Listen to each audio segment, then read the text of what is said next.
우리가 살면서 생명의 저항을 만나기를 싫어하는 경향성이 있습니다. 저항을 만나면 삶은 힘들고 어렵다고 생각합니다. 그런데 저항을 만나면서 배우고 성장한다는 거 아십니까? 몇 년 전에 교회 화장실 물이 넘쳐서 참 애를 먹은 적이 있습니다. 애를 쓰다가 안 되니까 업자를 불렀고요. 고쳤습니다. 예전에는 참 화장실 물이 넘치면 마음에 고생을 했는데 10여일 전에도 교회 화장실 물이 역류하는 문제가 생겼습니다.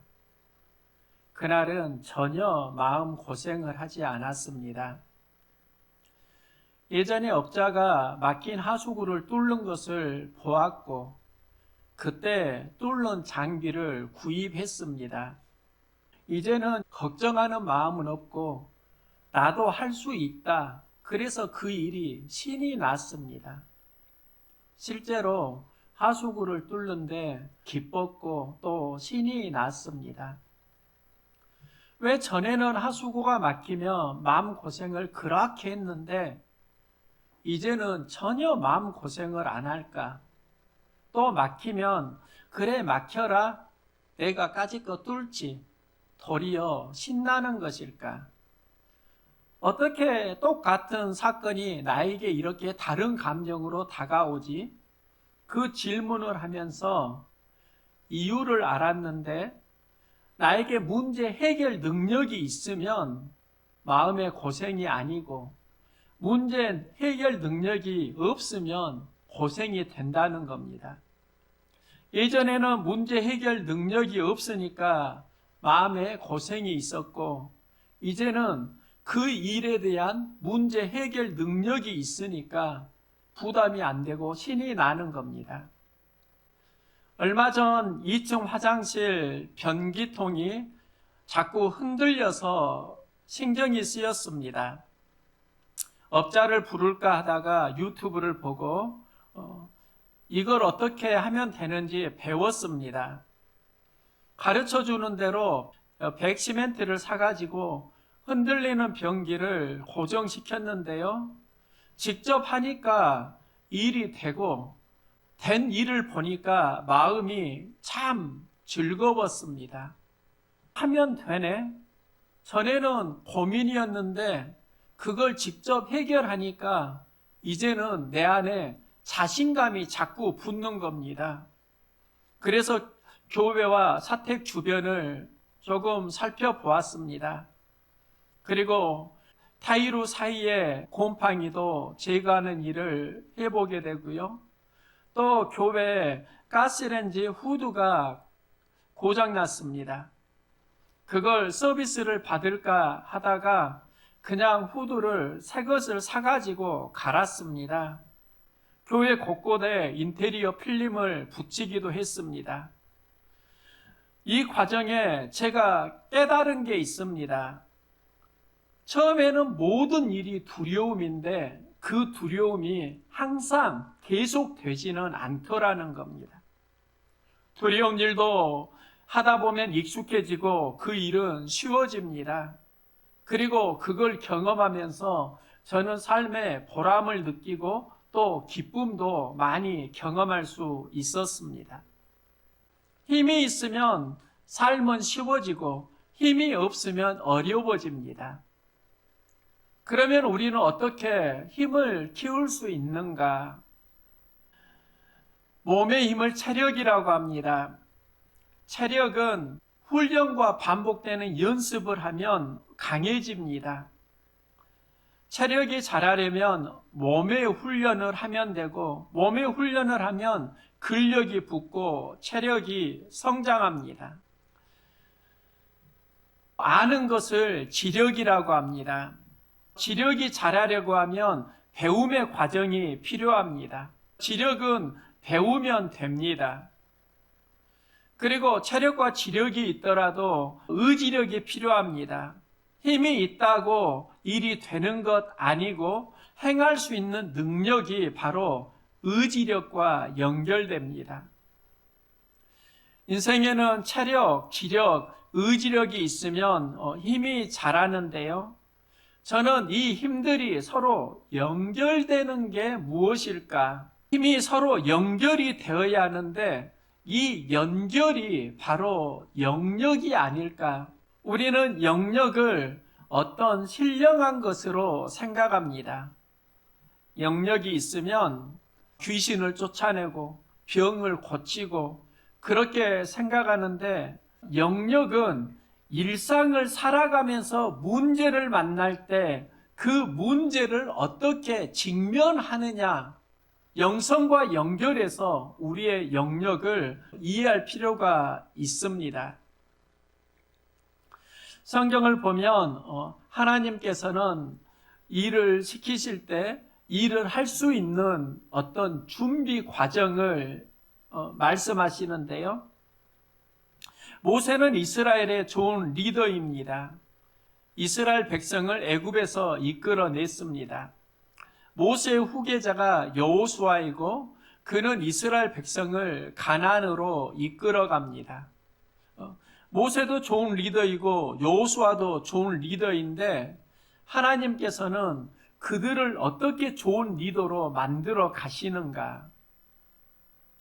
하나님은 여호수아를 부르실 때 강하고 담대하라. 너는 내가 그들의 조상으로 맹세하여 그들에게 주리라 한 땅을 이 백성에게 차지하게 하리라.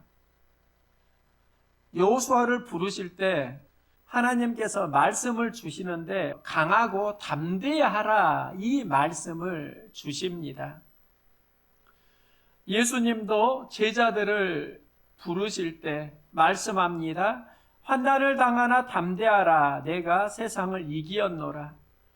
제자들에게 파송할 때 담대하라 이 말씀을 하시는 겁니다. 그럼 담대하라는 말씀이 구체적으로 무엇일까? 그냥 용기를 내는 게 담대함일까? 한 주간 계속 묵상하면서 그 이상이라는 것을 알았습니다.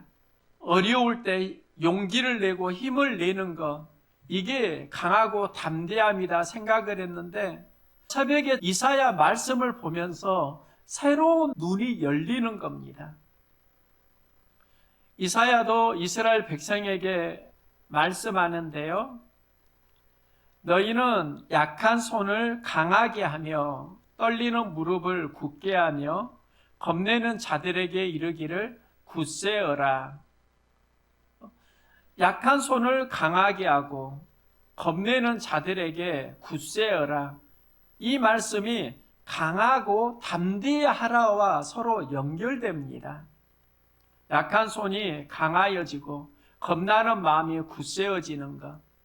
그 말씀이 나에게 주시는 말씀으로 오늘 들려지기를 소망합니다.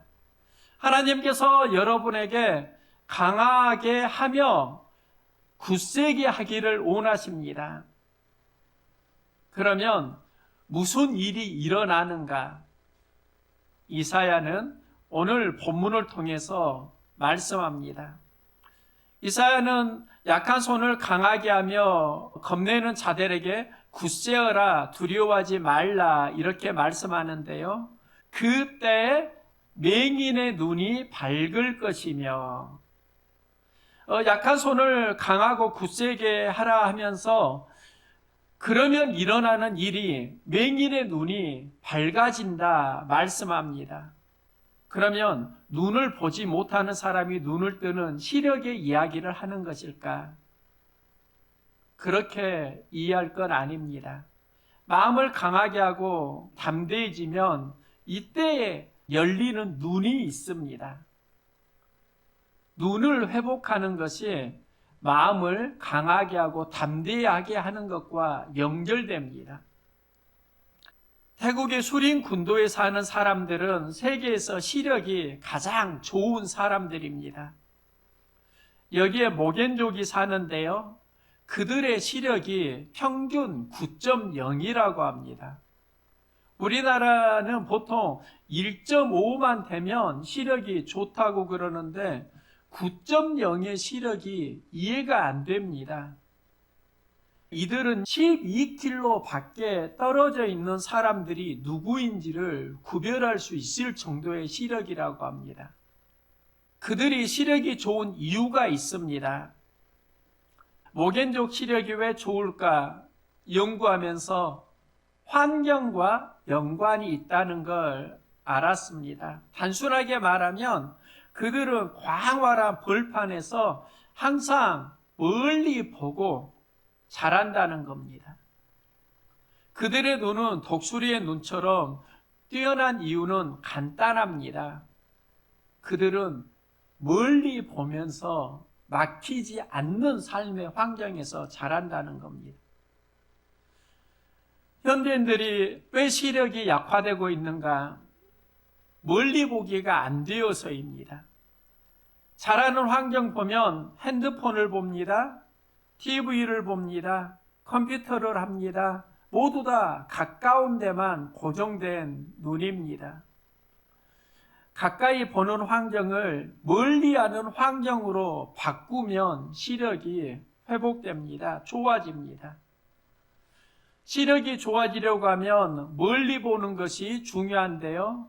이것을 영적으로 이해할 필요가 있습니다.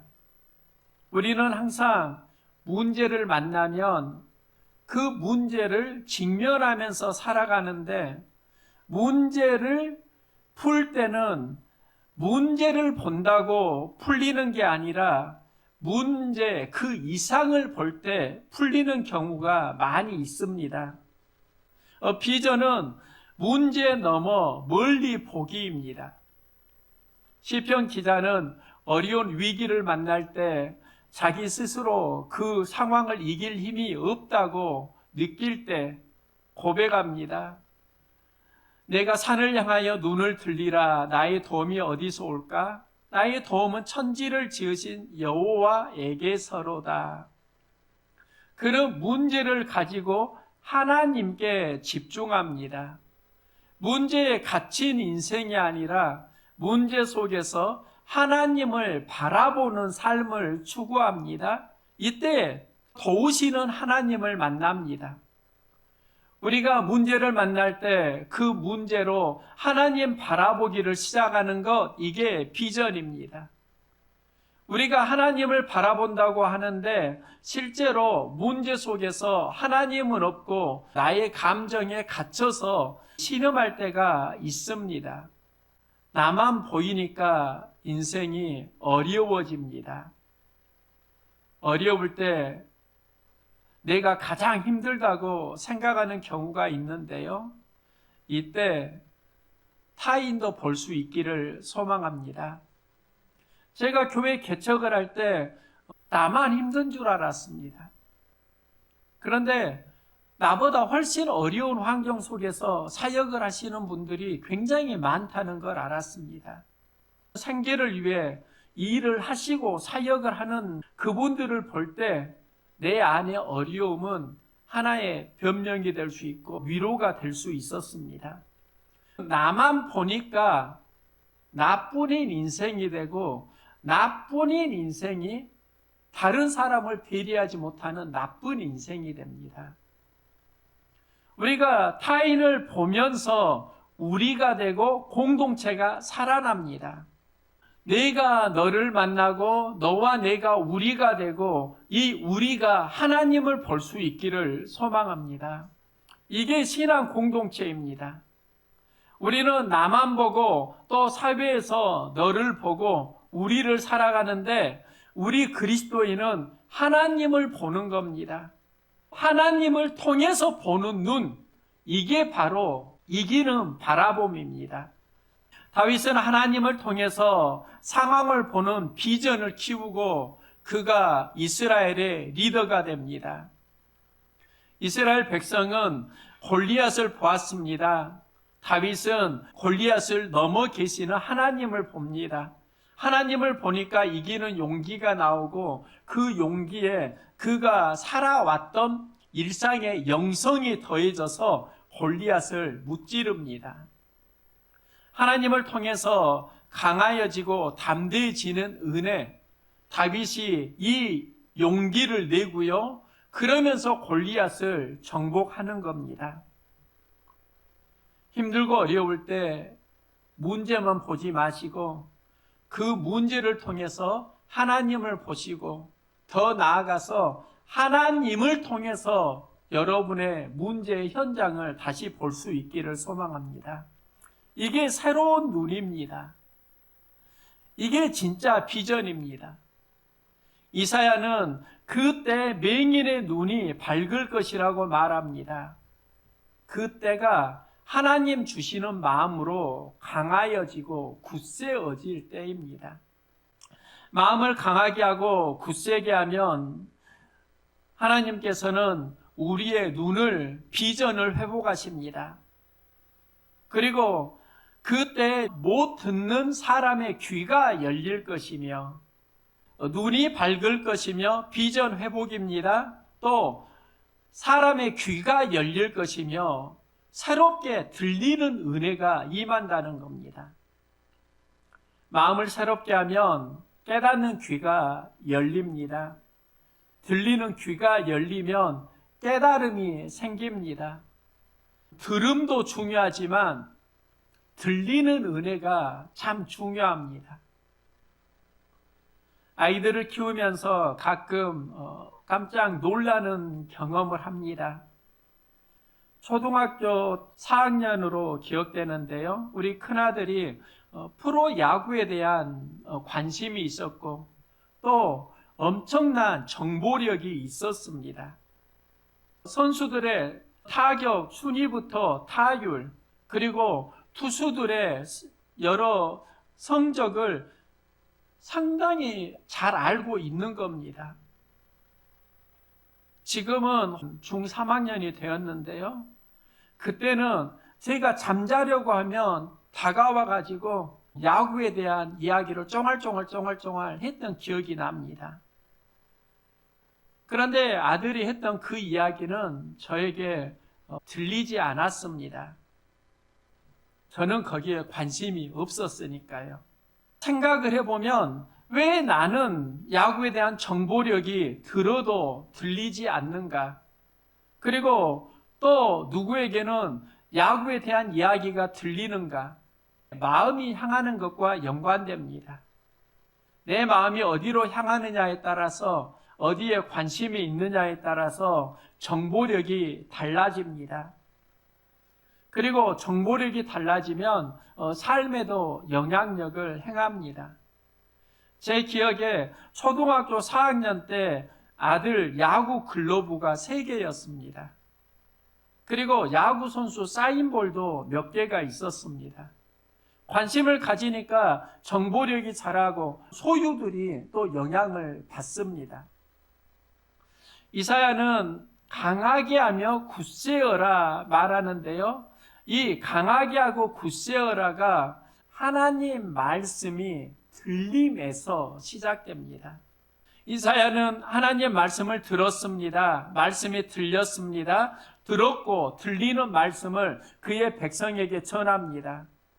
우리는 이것을 청력으로 이해할 게 아니라 들리는 은혜가 마음을 강하게 하고 담대하게 한다는 것을 이해해야 합니다. 우리는 들리는 소리로 성장합니다. 우리가 들리는 은혜가 있으면 하나님께서는 이길 수 있는 힘도 허락해 주십니다. 하나님 말씀이 들릴 때 우리의 영이 살아납니다. 그래서 간절히 기도하는 건 우리가 듣는 수고를 해야 하고 듣는 수고에 들리는 은혜가 더해지는 것. 그러면 우리의 마음이 강하여지고 굳세어집니다. 새벽에 기도하고 누렸던 경험이 있는데요.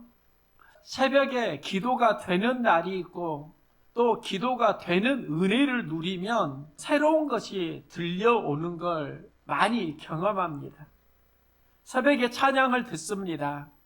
내 영이 살아날 때 들리는 찬양은 생명력이 있습니다. 하나님의 응원하심이 있습니다.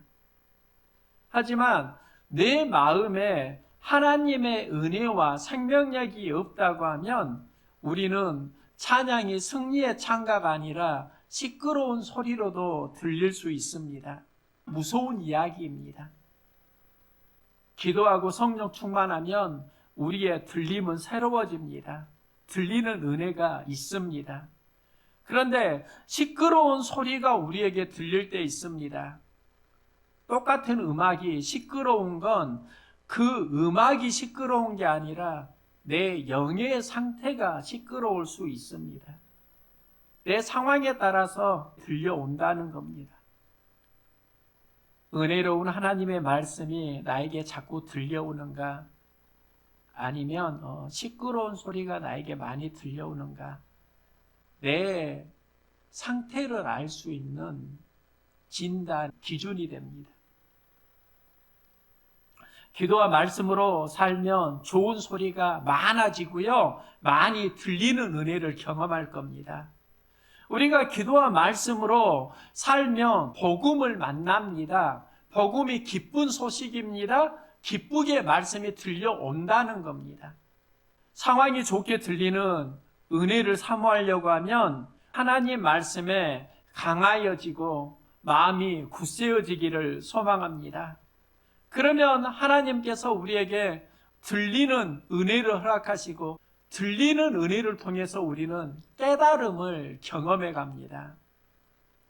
삶은 깨달아갈 때 행복합니다. 깨달아가고 깨달아지는 은혜가 여러분의 삶 속에 지속되기를 간절히 응원합니다. 너희는 강하게 하며 굳세어라. 그때 일어나는 일을 말 못하는 자의 혀는 노래야 하리니 말씀합니다. 사람마다 가진 언어의 색깔이 있습니다. 언어는 귀를 통해 뇌로 전달되고 뇌는 듣는 것을 몸에 반응합니다. 말을 하는 것은 내 몸에 부메랑이 되어서 돌아옵니다. 하나님께서 이스라엘 백성에게 가나안을 약속하셨습니다. 이때 우리는 하나님이 가나안을 약속하셨으니까 가나안에 우리를 이끄신다, 이렇게 생각을 하는데요.